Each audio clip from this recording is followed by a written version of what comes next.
Hello, hello! On va regarder ensemble le calculateur d'empreinte écologique VVF aujourd'hui pour voir comment il fonctionne de la même manière qu'on avait regardé pour H2O. VVF, je l'ai déjà utilisé, donc j'ai déjà mon petit avis là-dessus.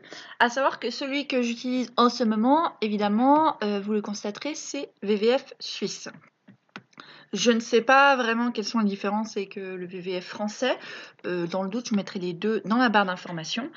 Mais en tout cas, je trouve que c'est assez intéressant de voir l'empreinte écologique que l'on a. Je l'ai fait en décembre la dernière fois parce que j'avais calculé pour l'année l'année écoulée. Car je trouvais important de savoir où j'en étais de ce côté-là. La dernière fois que je l'ai fait, et je pense que le résultat sera le même parce que pas grand-chose a changé, ma consommation était de 6,29 tonnes de CO2, soit 1,4 planètes, donc un peu plus que ce qu'il faudrait en réalité, mais j'étais contente parce que c'était quand même moitié moins que la consommation suisse. Alors, du coup, sur l'ensemble des fruits et légumes que vous achetez, quelles proportions sont de saison?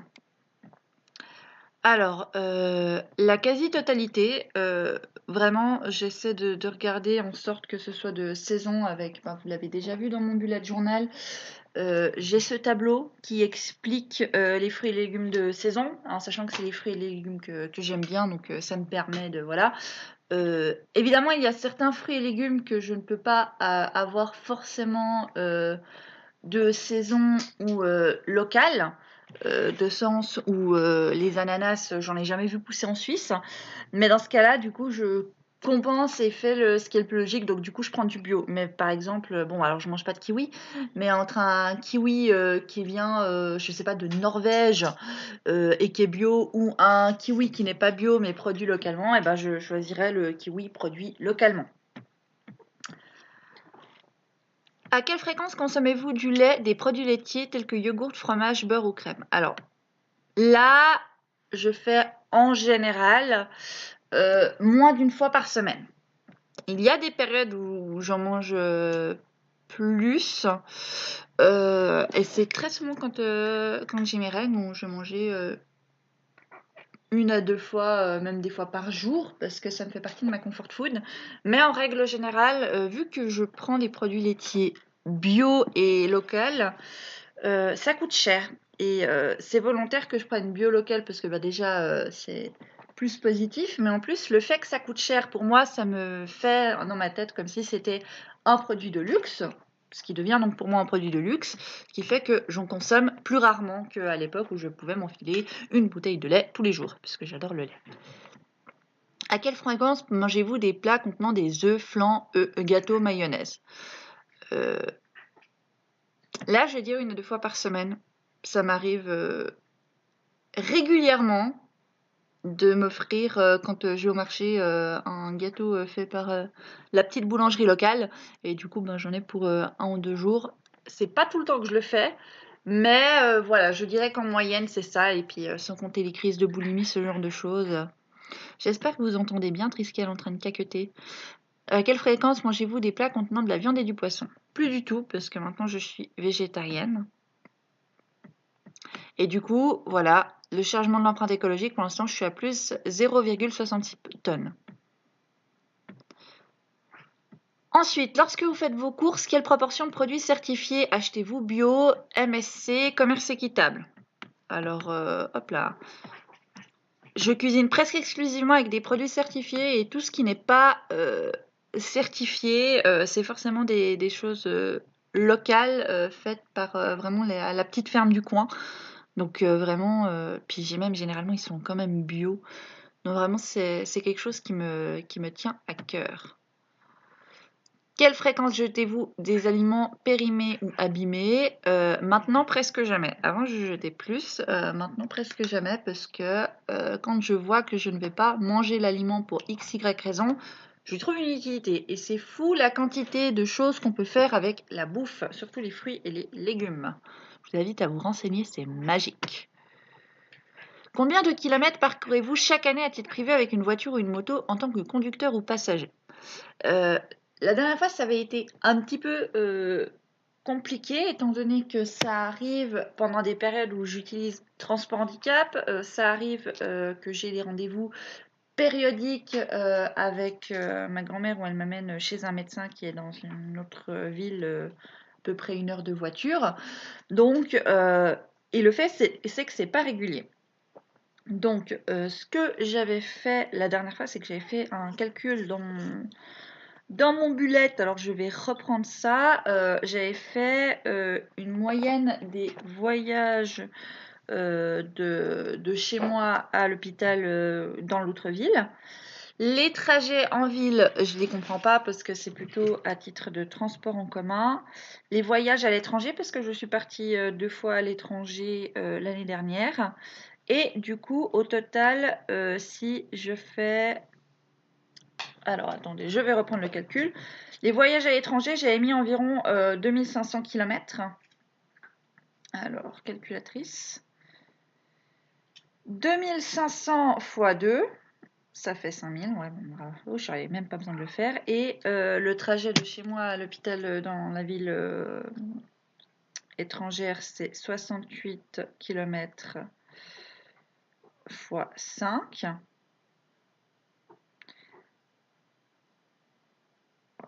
Voilà, ça fait 5340 et j'avais ajouté, il me semble,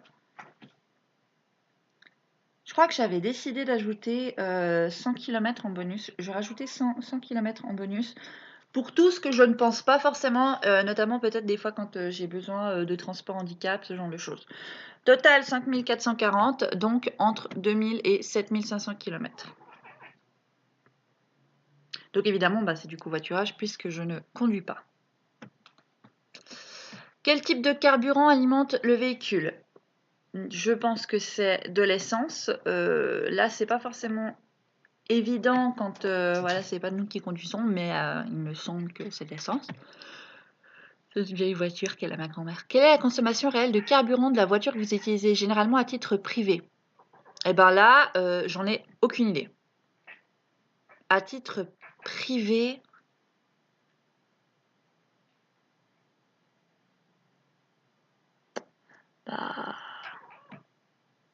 je sais pas quoi. Je peux pas du tout. Je me rends pas compte vu que j'ai pas de voiture. Combien de kilomètres parcourez-vous chaque semaine en transport en commun? Voilà. Là, dans mon carnet, j'avais mis 10 km à peu près 80 fois par an. Mais ça me semble énormément. 10 km 80 fois par an.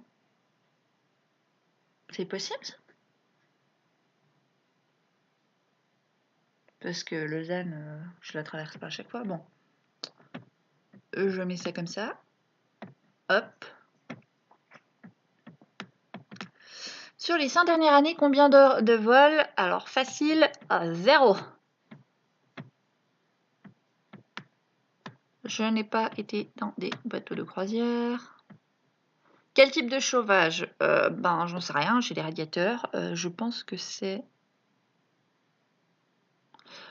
Alors, gaz naturel, je pense pas. Mazout, panneau solaire, non. Et pas de panneau solaire, chauffage à distance, non. Chauffage électrique, car trop peu efficace par rapport à une pompe à chaleur.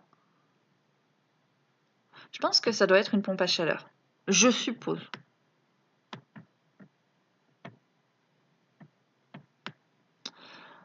Alors,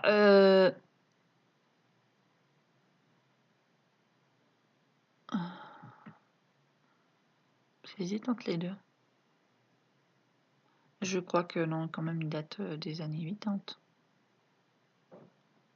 Sinon, ce serait vraiment une antiquité, ce machin, ça me semblerait incroyable. Superficie de votre logement, facile. Après, j'y vis toute seule, sans compter quand j'ai Lorraine qui vient à la maison. Alors, je chauffe à 21 degrés pour plusieurs raisons. Déjà, je suis une frileuse et en fait, je chauffe, mais j'allume pas les radiateurs.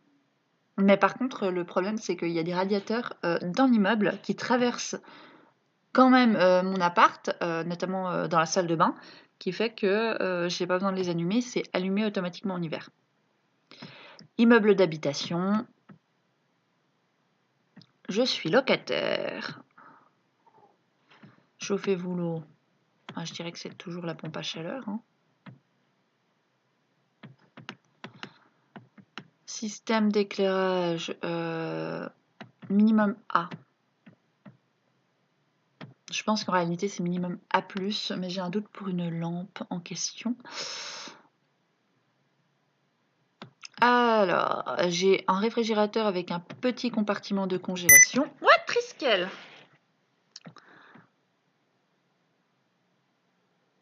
« 30 et moins pour plus de la majorité du linge. » En fait, c'est 30 et 40. Je crois qu'il y a peut-être une fois par année où je le fais à 60.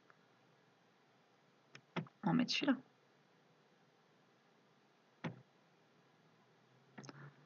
Alors, sur la corde à linge, on le fait sécher. J'essaie d'aller un peu vite parce que je sais que sinon c'est pas forcément hyper intéressant. C'est plutôt pour voir un peu la pertinence des questions et pour voir après le résultat qui est... Enfin, pour moi déjà, la pertinence des questions, elle est beaucoup plus adéquate, on va dire, que H2O. Quelle place occupent les cours courants certifiés Nature Made Star dans votre foyer? Alors, à ma connaissance, c'est pas allumé en éco-carburant. À ma connaissance. Et ça enlève quand même. Oh, d'accord. Réseau d'alimentation et d'évacuation. Alors, pour des habits et des chaussures. Grosso modo, je consomme peu, on va mettre 20 par mois, c'est-à-dire que j'achète beaucoup, enfin beaucoup. En général, j'achète maintenant de la récup, on va dire, des habits qui ont déjà servi avant, comme ça coûte moins cher et ça n'alimente pas le circuit de consommation. Néanmoins, après, pour certains biens, notamment des chaussures spécialisées, ce genre de choses, pour des choses pour des problèmes de santé, je suis prête des fois à investir cher pour un mois. Donc, c'est-à-dire que je vais peut-être rien acheter pendant une année, puis tout d'un coup, je vais mettre 100 balles, 200 balles pour un truc précis. Quelle somme dépensez-vous pour la culture, les loisirs, les animaux domestiques, patati patata? Alors, pas mal quand même. Mignon. Je dirais 260. Là, la question m'embête parce que la différence entre 260 et 400, je la trouve quand même énorme. Je vais mettre 260 parce que 400 me semble peut-être trop. Les 260, ça dépend des mois encore. Parce que c'est un petit peu la seule dépense que j'ai vraiment. Triskel. Quelle somme dépensez-vous chaque mois pour acheter du mobilier ou de l'électroménager? Très peu. Et là encore, j'essaie en tout cas pour le mobilier de prendre du reconditionné. L'électroménager, j'ai plus de mal. J'ai pas confiance. J'ai l'impression que quand on me vend un truc électrique, c'est forcément parce qu'il est déjà cassé. Quelle somme dépensez-vous chaque mois au restaurant, cantine, patati patata? Je dirais 100 francs. En réalité, c'est moins, mais en Suisse, un resto à 50 balles, et je vais pas au fast-food parce que je suis anti-fast-food. La part d'épargne, je dirais qu'elle est faible.